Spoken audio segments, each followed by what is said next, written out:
Hello dear students, welcome to professor HP Goyal GS classroom. प्यारे विद्यार्थियों, हमारे पास करीब करीब 2.5 महीने हैं प्रीलिम्स के, और मैं समझता हूं कि ठीक है, टाइम हमारे पास प्रीलिम निकालने के लिए 100% निकाल सकते हैं। अब कल एक बच्चे ने कमेंट किया, मुझे बड़ी खुशी हुई कि मैं जो है ये 2025 का प्रीलिम निकालूंगा। डिटर्मिनेशन है। ऐसे बहुत सारे बच्चे हैं इस कोर्स में। क्यों? क्योंकि उनको ये पता है कि तुम्हारे 25 क्वेश्चन तो करंट अफेयर से ठीक होने हैं। क्यों होने हैं? क्योंकि हिंदू और इंडियन एक्सप्रेस का हमने 100% ले लिया, और एग्जामिनर यूपीएससी का कभी भी मैगजीन से क्वेश्चन नहीं देगा। सारे क्वेश्चन आपके न्यूज़पेपर से आएंगे। ये मेरे से लिखवा लो स्टाम्प पेपर पे। क्या 100% क्वेश्चन न्यूज़पेपर से आएंगे? यदि आपने न्यूज़पेपर नहीं पढ़े तो ये गलती मत कर देना कि आप जो है मैगजीन से करके चले जाओ एग्जाम में, फेल होने के पूरे स्कोप है। आपने क्या करना है, 4-5 हज़ार क्वेश्चन मैंने निकाल दिए पूरे साल के। क्वेश्चन 3-4 स्टेटमेंट में करेक्ट स्टेटमेंट वो याद कर दो एक बार, 1 महीने में आपके 25 क्वेश्चन पक्के। ये आपको 25 मई को आपको समझ आएगी बात, जब आपके 25 क्वेश्चन ठीक हो जाएंगे। मैंने ये कोर्स ठीक ले लिया। मैंने बहुत सारे आईएएस से बात की। मेरे दो दोस्त फॉरेस्ट सर्विस में सीनियर पोजीशन रिटायर हुए कंजर्वेटर से, आईएएस में रिटायर। उन्होंने सबने ये कहा कि ये कोर्स का मॉड्यूल जो है अपने आप में इंडिया में यूनिक है, यही चाहिए यूपीएससी को। किसी आप सीनियर आईएएस से पूछो, गवर्नमेंट ऑफ इंडिया के सेक्रेटरी से, वो सारे यही कहेंगे यही करना आपने। कोई भी आपको मैगजीन से सजेस्ट नहीं करेगा 365 से। वो तो आप मजबूरी में जाते हैं, डर के जाते हैं कि हिंदू इंडियन एक्सप्रेस करने वाले और अब जो है ये कर लें, इसी से काम चल जाएगा मैगजीन से। नहीं, ये 25 क्वेश्चन 20 क्वेश्चन भी ठीक होगा। 40 नंबर देखो, 40 नंबर एकदम बढ़ना। और आप क्या करते हैं, जब 25 मई को जाएंगे ना, जिन बच्चों ने मैगजीन से किया उनको क्या होगा, 40 क्वेश्चन तो ऐसे जाएंगे पास से ही। ऐसा लगेगा ये क्या हुआ यार, ये तो मैंने पढ़ा ही नहीं, ये कहाँ से आ गए। वो न्यूज़पेपर से हैं क्वेश्चन। स्टैटिक का तो आपका पता चल जाएगा भाई, ये ज्योग्राफी से आया, फिजिकल ज्योग्राफी से, ये एंशिएंट इंडिया, मेडिवल, मॉडर्न से, वो तो पता चल जाएंगे। लेकिन इसका नहीं पता चलेगा आपको यदि अखबार नहीं पढ़े, क्योंकि अखबार जो है ये खजाना है करंट अफेयर का। प्रीलिम और मेन में आपने रैंक लेना है। प्रीलिम को पास करना है तो आप जो है आंख बंद करके इस कोर्स को ज्वाइन कर लो।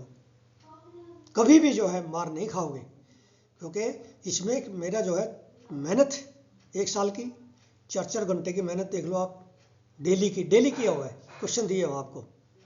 और फिर उसके बाद आपको पीडीएफ बना के, मैप की सीरीज, इंटरनेशनल लोकेशंस की सीरीज, एनवायरनमेंट की सीरीज, फिर 10 मॉक टेस्ट करंट अफेयर के ऐसे आएंगे, मॉक टेस्ट फुल लेंथ है, जो आपको सीरीज खरीदने की जरूरत नहीं। और एक मैं आपको और सलाह दूंगा कि आपने बड़ा लिमिटेड मटेरियल पढ़ना है, फालतू मत खरीद के लाओ। एनसीईआरटी खास करके हिस्ट्री और ज्योग्राफी की। उसके बाद आपने लक्ष्मीकांत में से 10-12 क्वेश्चन ठीक हो जाएंगे क्रिटिकली पढ़ोगे तो। फिर इंडिया ईयर बुक क्रिटिकली पढ़ लेना, उसमें 5-6 क्वेश्चन जरूर ठीक होंगे।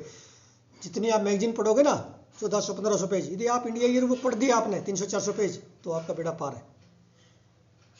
तो आप जो गलती करते हो ना, जो नहीं करना चाहिए वो कर रहे हो आप। क्यों? कि इंस्टीट्यूशन में हो आप, इंस्टीट्यूशन से जो है ना वो कहते हैं भाई ऐसे करो, आपने क्योंकि मोटा पैसा दे रखा है, आप डरते हो, डर के कर रहे हो। इस समय प्रीलिम में आपको अपने कॉन्फिडेंस रखो, अपनी मेहनत जो 75 डेज की वो कर लो बस। प्रीलिम को आपको कोई फेल नहीं कर सकता। फर्स्ट 5000 में आओगे आप, आई टेल यू। मेरा बड़ा लंबा एक्सपीरियंस है 4 डिकेड का, वो इसमें मैंने घोल दिया, क्रक्स निकाल दिया सारा। इसलिए कभी भी जिंदगी में करंट अफेयर करना है तो न्यूज़पेपर से करना बस। एग्जामिनर न्यूज़पेपर को एक्सक्लूसिव पकड़ेगा जब पेपर बनाता है। मैं भी, मेरे पास पेपर बनना आता है, मान लिया मैं एनसीईआरटी या न्यूज़पेपर ही पकड़ूंगा बस आपके लिए। लेकिन क्वेश्चन जैसे मैंने, अब देखो एक चीज़ मैं आपको बड़ी अच्छी बताता हूँ। आज मैंने टेलीग्राम पे 3 क्वेश्चन डाले, कम्युनिटी पे 2 डाले। कम्युनिटी पे भी 10% बच्चे कर पाए। मैंने क्या किया, वंदे मातरम और जनगण मन ये पूछा है उसमें कि कौन से इंडियन नेशनल कांग्रेस में ये गाया गया पहली बार। उल्टा कर दिया, वंदे मातरम का तो जनगण मन वाला कर दिया, जनगण मन वाला वंदे मातरम में लिख दिया। सेशन दोनों गलत है स्टेटमेंट। आपको ऐसे पढ़नी है ईयर बुक में से लिया। फिर इंडिया ईयर बुक से मैंने क्या किया, हेल्थ और वुमेन डेवलपमेंट की 3 स्कीम निकाली कंफ्यूज करने के लिए। पहला, जननी शिशु सुरक्षा कार्यक्रम। दूसरा, पीएम सुरक्षित मातृत्व अभियान। तीसरा, पीएम मातृ वंदना योजना। देखने में तीनों स्कीम बड़ी आसान लग रही है भाई, तीनों स्कीम जो ना किसी ने जो है 1/3 बच्चे ठीक कर पाए, कर ही नहीं पाए। क्यों? मैंने एक जो स्कीम ली, मान लिया मैंने ये ले ली, पीएम सुरक्षित मातृत्व अभियान, ये इसकी मैंने फीचर डाल दी मैंने पीएम मातृ वंदना योजना का। पीएम मातृ वंदना योजना है, उसमें मैंने डाल दी जननी शिशु सुरक्षा कार्यक्रम। एक एग्जाम्पल दे रहा हूँ, मैंने फीचर्स बदल दिए। आप जब स्कीम करते हैं उसका ये पता होना चाहिए क्या ऑब्जेक्टिव है, कौन सी मिनिस्ट्री लागू कर रही है उसको, क्या उसके फीचर्स हैं एग्जैक्ट। मान लिया उसमें जो है कोई यूनिवर्सल इम्यूनाइजेशन का प्रोग्राम है, 6 महीने तक बच्चे का लगना है, तो उसमें 12 महीने दे दिया तो हो गया आपका गलत। या मान लिया वेज की स्कीम है, compensation for loss of wages है, जैसे पीएम जो है मातृ वंदना योजना है ना, लॉस ऑफ वेजेज की due to pregnancy and child birth है, लेकिन मैंने ये दूसरे में डाल दिया, कंफ्यूज कर दिया। तो ये ऐसे जो ना, ये तीनों ही क्वेश्चन गलत होने के स्कोप हो गए, ऐसे गलत होंगे यदि आप क्रिटिकली नहीं पढ़ोगे। फिर ऐसे कम्युनिटी में इसी तरह के मैंने दोनों स्टेटमेंट गलत दे दी, चेक करो उसको आप कहाँ गलती हुई है, और ज़्यादातर बच्चों ने गलत कर दिया। इसका मतलब 25 मई को यही रिपीट होनी चीज़। आपका लेवल जब पहले 5000 में आ जाओगे आप, मेरी बात को एक बार मान लो कि क्रिटिकली पढ़ो करंट और स्टैटिक दोनों को, और ज़्यादा मटेरियल मत पढ़ो, उसी को रिवीजन करो बार बार। जैसे इंडिया ईयर बुक कर ली, 5 क्वेश्चन पक्के हो गए, करंट अफेयर कर दिया, 20 से 25 क्वेश्चन आपके ठीक हो जाएंगे, लक्ष्मीकांत कर दी, 10 से 12 क्वेश्चन 100% ठीक हो जाएंगे। फिर आपने एंशियंट, मॉडर्न और मेडिवल, उसमें आर्ट एंड कल्चर भी आ गई, उसमें आपके 10 क्वेश्चन आराम से ठीक हो जाएंगे। कितने हो गए गिन लो, 60 क्वेश्चन एक करीब बनेंगे आपके, ठीक है ना। फिर आपका इकोनॉमी से भी 2-4 क्वेश्चन ठीक होंगे, एनवायरनमेंट से भी होंगे, उसमें 15 क्वेश्चन आएंगे एनवायरनमेंट के। मैंने पूरी सीरीज चला रखी है एनवायरनमेंट की, उसमें कम से कम 8-7 क्वेश्चन ठीक होंगे आपके, 60 से भी ऊपर जा सकते हो आप, ध्यान दो। तो यही स्ट्रेटजी की थी, मैं प्रीलिम में बैठता तो यही स्ट्रेटजी जाता, और मुझे पता है मेरे जो है मैं 110 का टारगेट रखता। क्यों?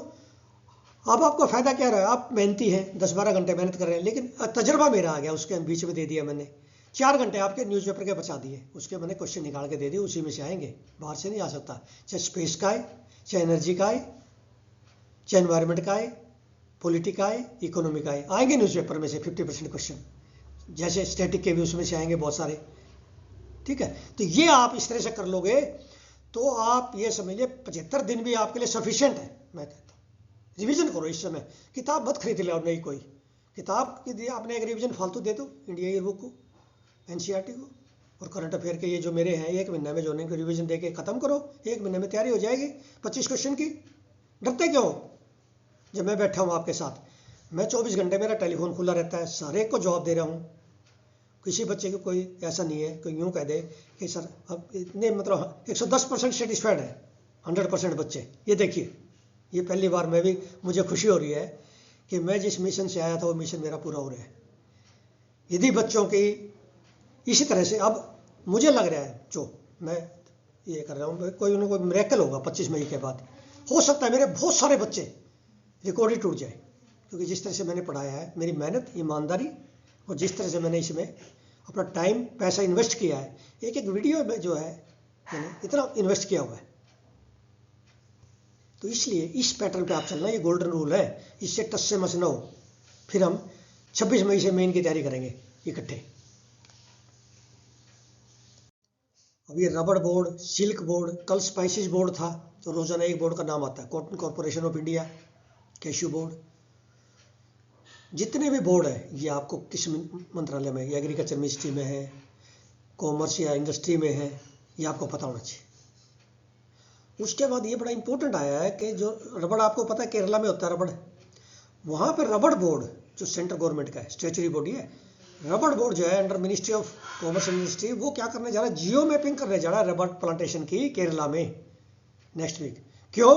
क्योंकि आपको पता है कि अब जो यूरोपियन कंट्री है, यूरोपियन यूनियन है, उसने क्या है, जो फॉरेस्ट कट के जो मान लिया रबड़ है या कोई भी कॉफ़ी है, टी है, वो यदि हम यूरोपियन कंट्री में बेचते हैं तो एक्सेप्ट नहीं करेंगे, उस पर ज़्यादा टैरिफ लगाएंगे, ठीक है ना।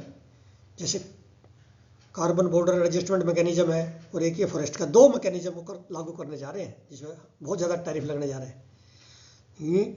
यूरोपियन यूनियन डिफॉरेस्टेशन रेगुलेशन है इसका नाम। तो ये नेचुरल रबड़ जो हमारा है ये सर्टिफाई करेंगे जियो मैपिंग से कि ये हमारा नेचुरल रबड़ है, डिफॉरेस्टेशन से नहीं है। मैं डिफॉरेस्ट करके रबड़ लगा दिया हूँ तो उस पर नहीं लगेगा टैरिफ। ये बड़ी इंपॉर्टेंट है डेवलपमेंट, और ये गवर्नमेंट ऑफ इंडिया बड़ी वरीड है इस चीज़ के लिए, चिंतित है वहाँ के IAS जो इम्प्लीमेंट कर रहे हैं पॉलिसीज़ को। तो ये चीज़ें निकालनी है सारी, हमने पूरे साल यही निकाली है चीज़ें, ठीक है। अब इसका क्वेश्चन देखिए। अब इसमें जो है पहली लाइन में क्वेश्चन है जियो मैपिंग किस स्टेट में किसकी कर रहे हैं, ministry of commerce. Geo mapping T की कर रहा है, रबड़ की कर रहा है, कॉफ़ी की कर रहा है, किसकी कर रहा है, स्पाइसेस की कर रहा है, जियो मैपिंग। ऐसे पूछ लेते हैं, एक एक लाइन से क्वेश्चन निकलेगा।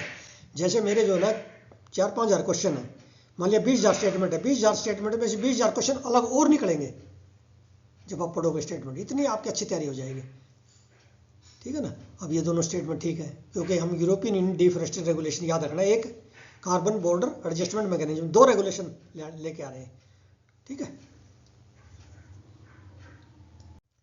अब ये डॉल्फिन पे कितने आर्टिकल, आज भी 2 आर्टिकल आए हैं साइंस पेज पे और एक FAQ में। साइंस पेज और FAQ होता है संडे को मेन, और उसके बाद जो न्यूज आती है कोई भी आते हैं वो मैं ले लेता हूँ, कभी कभी बहुत आ जाती है, लेकिन आज जो है साइंस पेज और FAQ पेज पे यही आया है ज़्यादा। वल्नरेबल डॉल्फिन पर आर्टिकल इतने आए हैं पिछले 3-4 दिन से, और मैंने इस पर कम से कम 10-15 क्वेश्चन निकाल दिए। एक क्वेश्चन आएगा 2 नंबर का, याद रखना। डॉल्फिन पे इंडस रिवर डॉल्फिन और गैंजेस रिवर डॉल्फिन, 2 है ये स्पीसीज, ठीक है ना। तो इस पे जो है मैंने आपको प्रॉमिस किया था कि मैं इस पे सेपरेट वीडियो आपको लेके आऊँगा, मैं लेके आ रहा हूँ, मैंने बना दी आपको। ये सेपरेट वीडियो मिलेगी पूरी डॉल्फिन पे, क्योंकि 2 नंबर पक्के करने हैं हमने वाइल्ड लाइफ के, और ये पहली बार इसका सेंसस हुआ है इसलिए आएगी। फर्स्ट टाइम इंडिया में की हिस्ट्री में फर्स्ट टाइम डॉल्फिन का हुआ है, गैंजेस डॉल्फिन और इंडस डॉल्फिन का, इसलिए एग्जाम में आएगा। और ये पूरा मैंने जो है 4-5 पेज की वीडियो बना दिया है, आपको PDF भी मिलेगी। वीडियो में पूरी तरह से उसको देखना, उसके कैरेक्टरिस्टिक भी है, उसके थ्रेट्स भी हैं, कंजर्वेशन भी, और मेन का क्वेश्चन भी डाल दिया 10 नंबर का बना के, उसका भी आपने मेरे को भेजना है। अब इसमें लिखा है ओब्लिगेट रिवर डॉल्फिन और फैकल्टेटिव रिवर डॉल्फिन में क्या फ़र्क है। फैकल्टेटिव तो क्या होता है, ओब्लिगेट ये होता है कि 100%, जैसे ओब्लिगेट पैरासाइट होता है, वो क्या करता है, ओब्लिगेट पैरासाइट लिविंग पर जितना रहेगा, जब लिविंग खत्म हो जाएगा उसका वो भी खत्म हो जाएगा, समझ गए। जैसे बहुत सारी फंजाई है वो ओब्लिगेट पैरासाइट है, लिविंग खत्म हो गया उनका होस्ट, वो भी मर जाएंगे साथ ही। तो ओब्लिगेट ये होता है। और फैकल्टेटिव होता है, जैसे मान लिया फैकल्टेटिव हम पैरासाइट कहते हैं, भाई लिविंग पे तो रहता है लेकिन लिविंग ना मिले तो वो डेड पे भी सर्वाइव कर सकता है, फैकल्टेटिव पैरासाइट। फैकल्टेटिव पैरासाइट होता है जो डेड पे सर्वाइव करता है, लेकिन डेड ना मिले तो भी वो फैकल्टी टू बिकम पैरासाइट, उसको सुविधा है, ये पैरासाइट बन सकता है। तो ओब्लिगेट रिवर डॉल्फिन वो है जो सिर्फ फ्रेश वाटर में मिलती है, फैकल्टेटिव क्या है, दोनों में मिलेंगी, फैकल्टेटिव पैरासाइट और सेप्रोफाइट में। एक ओब्लिगेट पैरासाइट होता है, एक फैकल्टेटिव पैरासाइट होता है, एक सेप्रोफाइट होता है। सेप्रोफाइट सिर्फ डेड पे सर्वाइव करता है, कोई ऑर्गेनिज्म। फैकल्टेटिव पैरासाइट ये है कि वो डेड पे करता है लेकिन लिविंग पे भी कर सकता है, डेड खत्म हो जाए, और ठीक है। और एक होता है ओब्लिगेट मीन्स सिर्फ लिविंग टिश्यू पे करेगा, यहाँ अलग है ओब्लिगेट रिवर डॉल्फिन, ठीक है। और फैकल्टेटिव, ये कॉन्सेप्ट मैंने अभी ध्यान आई है, पहले नहीं मैंने तैयार किया हुआ था। ये मेरा एक्सटेम्पोर है, मेरा अपना सब्जेक्ट से है ओब्लिगेट, और ये हमने MSc में पढ़े हुए, ठीक है। और ये ब्लाइंड होती है, सारा लिखा है इसमें, आपने पढ़ना है। ये ब्लाइंड होता है, इको लोकेशन से ये वो करती है फिर, ठीक है। और ये मैंने जो है साइंस पेज का आपको PDF में जो है भेज रहा हूँ, कैसे सेंसस किया, सेंसस का क्या मेथड है, ठीक है ना, ये सारा। अब ये क्वेश्चन नया निकाला है, ये पहले मैंने 10-12 क्वेश्चन दिए उनसे अलग निकल गया। तो Indus river dolphin is the state animal of Punjab, आपको नहीं पता, ये स्टेट सर्विसेज में ऐसे क्वेश्चन आ जाते हैं। अब जैसे पंजाब का होगा ना उसमें आ सकता है। Indus river dolphin are found in Beas river and Harike wetland in Punjab. Harike wetland जो है ये रामसर साइट है, याद है आपको। Then dolphin and tooth whales have a prominent mass on their foreheads, जिसको कहते हैं मिलन कहते हैं इसको अंग्रेजी में। इरावाडी डॉल्फिन कहाँ मिलते हैं, चिली का लेक इन उड़ीसा। तो ये इसमें था, आपका साइंस पेज पे, इसमें से निकाल दिया मैंने 4 स्टेटमेंट। इसमें से कुछ भी आ जाए, मान लिया आपका 1 2 नंबर का क्वेश्चन हो सकता है, इसमें से 4 में से एक स्टेटमेंट दे दे। मैं ये नहीं कहता मेरे 100% क्वेश्चन आएंगे, लेकिन मेरी एक स्टेटमेंट से आपका हो सकता है 2 नंबर का क्वेश्चन ठीक हो जाए। एक स्टेटमेंट याद है तो करेक्ट हो सकता है, ठीक है ना। मान लिया ये पता आपको इंडस रिवर डॉल्फिन पंजाब का है, पंजाब के जो है स्टेट एनिमल 4 दे देंगे तो आपको पता चल गया, उससे ठीक हो जाएगा, 100% करेक्ट हो जाएगा। अभी ये मैंने बताया आपको फैकल्टेटिव रिवर डॉल्फिन और ऑब्लिगेट रिवर डॉल्फिन में क्या फ़र्क है। अब इसके अंदर क्या है, ऑयल एक्सट्रैक्ट किया जाता है इनसे, डॉल्फिन से के फैट से, और वो एज बेट इस्तेमाल होती है। ऐसी चीज़ पूछता है यूपीएससी का एग्जाम में, पता है उसको, ये मैगजीन में नहीं मिलेगी, किसी किताब में कभी नहीं मिलेगी, ये ओरिजिनल क्वेश्चन है मेरे। ये बेट के इस्तेमाल करते हैं इंडिया और बांग्लादेश में फिश को कैच करने के लिए, वो ऑयल इस्तेमाल करते हैं इसका, डॉल्फिन का, फिश कैचर है। तो कितनी बड़ी बात है, ऐसी बातें आपको पता होनी चाहिए। ऐसे क्वेश्चन आएंगे आपके 30-40 जो आपके पास से चले जाएंगे यदि आपने न्यूज़पेपर नहीं पढ़े और क्रिटिकली स्टैटिक के सब्जेक्ट नहीं पढ़े। अब ये देखिए, how the census of riverine dolphins was carried out in India. ये 3 दिन से क्वेश्चन आ रही है न्यूज़, मैंने आपको भेज रहा हूँ। इनका एक बढ़िया क्वेश्चन बना लो आप, ये आपका 10 या 15 नंबर का बनेगा। What are the major finding, उसके फाइंडिंग क्या है, गंगा में कितनी मिली, उसकी ट्रिब्यूटरी में कितनी, ब्रह्मपुत्र में कितनी मिली, इंडस में 3 मिली, नहीं ब्यास में 3 मिली, ठीक है, ब्रह्मपुत्र की ट्रिब्यूटरीज में, वो सारा इसमें दिया हुआ है, बार बार दिया हुआ है, रोजाना आ रहा है ये, ठीक है। और व्हाट आर द थ्रेट्स भी दिए, ये भी उसमें नेट में फंस जाती है, ये आजकल प्लास्टिक के नेट्स हैं उसमें फंस जाती है। रिवर पोल्यूशन हो रही है, आपको पता है गंगा में कितना पोल्यूशन है, उसकी वजह से मतलब ये क्या है कि आपका जो है बायो मैग्निफिकेशन बहुत नहीं, एक चेन होती है ना, जो फूड चेन है, फूड चेन डिस्टर्ब हो जाएगी। मान लिया इसका जो है ये पोल्यूशन से मर जाएंगे, तो इनको ये खाते हैं मछली को, मछली आगे किसी को खाती है, ये सारा फूड चेन डिस्टर्ब होती है। कोई भी एनिमल एक्सटिंक्ट होता है तो कम होता है, डिक्लाइन होता है तो थ्रेट है ये। जैसे आज वो लिखा हुआ था, कल भी आया, यूएस में जो है 22-23% करीब लिखा है, 25% के करीब लिखा है, बटरफ्लाई खत्म होती जा रही है, डिक्लाइन होती जा रही है। बटरफ्लाई क्या है, पोलिनेटर है, बैट की तरह से पोलिनेटर है। पोलिनेटर यदि खत्म हो जाए आज तो हम भी खत्म हो जाएंगे। पोलिनेटर यदि खत्म हो जाए तो दुनिया की पॉपुलेशन खत्म हो जाएगी, 0 पे आ जाएगी। आई टेल यू, पोलिनेटर खत्म हो गए, क्योंकि वही बीज बनाते हैं, उसी से मिलेगा खाना, उसी से आगे चलेगा सब। जितना सीड बनता है पोलिनेटर से तो बढ़ेगा। तो ये क्वेश्चन इस तरह के आएंगे आपको मेन एग्जामिनेशन में। ये क्वेश्चन कोई नहीं करता, और ही तरह के क्वेश्चन कर रहे हैं, पता नहीं, मैं बच्चे देख रहा हूँ, पता नहीं सेंटर में जाके कोचिंग इंस्टीट्यूट में ये क्वेश्चन कोई बना के नहीं देता उनको बेचारों को। ये चाहिए आपको, इस पैटर्न पे आएंगे। क्यों, ये न्यूज़पेपर से मैंने बनाया आज, जो FAQ में आया ना, FAQ से बनाया है। FAQ का आर्टिकल है, आप देखें, फ्रीक्वेंटली आस्क्ड क्वेश्चन एक पेज है आज हिंदू में, उसमें है ये। और ये आर्टिकल जो है कल भी आया, परसों भी आया, तो मैंने पूरी डिटेल में आपको बता दिया। तो प्यारे बच्चों, आपके सपने पूरे करने के लिए, आपके पेरेंट्स के मैं रोजाना इसलिए बता रहा हूँ कि 25 मई को आपको पछताना ना पड़े। मेरा ये कोर्स है, मैं आपसे 4900 चार्ज कर रहा हूँ। यदि कोई ये कोर्स आपको 20,000 में देता है ना, मैं कहता हूँ वो बहुत सस्ता है, 20,000 में भी। मेरे जो है 1 साल की मेहनत है, आप अंदाज़ा लगाइए भाई। कम से कम जो है मैं इतनी मेहनत कहीं पे भी करता तो मेरी सैलरी 24-25 लाख रुपए सैलरी पे जो है मुझे ऑफर थी 1 साल की। तो ये जो है इसकी आप इसकी जो है मोनेटाइजेशन नहीं कर सकते। एक वीडियो आप ये कहेंगे 10,000 की वीडियो नहीं, मैं कह रहा हूँ इसकी क्या कोई वैल्यूएबल है, ये इनवैल्यूएबल है, इसकी वैल्यू नहीं लगा सकते आप इसका फ़ायदा उठा लो इस साल, फिर मुझे बताना 25 मई के बाद कि हमने आगे इस कोर्स को आगे बढ़ाना है, 26 में नहीं बढ़ाना। ये 25 मई को डिसाइड करेगा। यदि 20-25 क्वेश्चन आते हैं आपके, 40-50 नंबर एक्स्ट्रा आते हैं, तो मैं समझूंगा कि आप हमारा जो है जो पैशन था, जो हमारी मेहनत थी, बच्चों को हेल्प करने की थी, वो जो है हम 100% सक्सेसफुल हो गए। 40-50 नंबर बढ़ गए। मेरे हिसाब से तो हो सकता है 70-80 बढ़ जाएँ, आपके आ जाएँ। जो मैंने मॉक टेस्ट दूंगा, मॉक टेस्ट में 4-5 महीने हो गए मुझे मेहनत करते हुए। आप मेरे क्वेश्चन को देखो ना, आज मैंने जैसे 5 क्वेश्चन डाले, और मोस्ट डिफिकल्ट क्वेश्चन डाले और देखने में सबसे आसान लग रहे हैं कम्युनिटी पर, टेलीग्राम पर। आप देखो ज़्यादातर बच्चों के गलत हो गए। एग्जामिनर ऐसे देगा, मैंने करके देखा और ऐसे ही दूंगा मैं आपको। 2-2.5 महीने में जो क्वेश्चन डालूंगा ना अब आपके अप्रैल मई में तक, रोजाना चलेगा हमारा ये लगातार। जब डालूंगा तो ऐसे ही डालूंगा। आप मैं सिंपल ही डालने, मैंने क्वेश्चन देखने में simple but unconventional and most difficult. कैसे आप कंफ्यूज होते हो, यूपीएससी का पेपर सेंटर आपको कैसे कंफ्यूज करेगा, वो मैं अभी से आपको ट्रेलर दिखा दूंगा 2.5 महीने में, रोजाना daily. Thank you very much.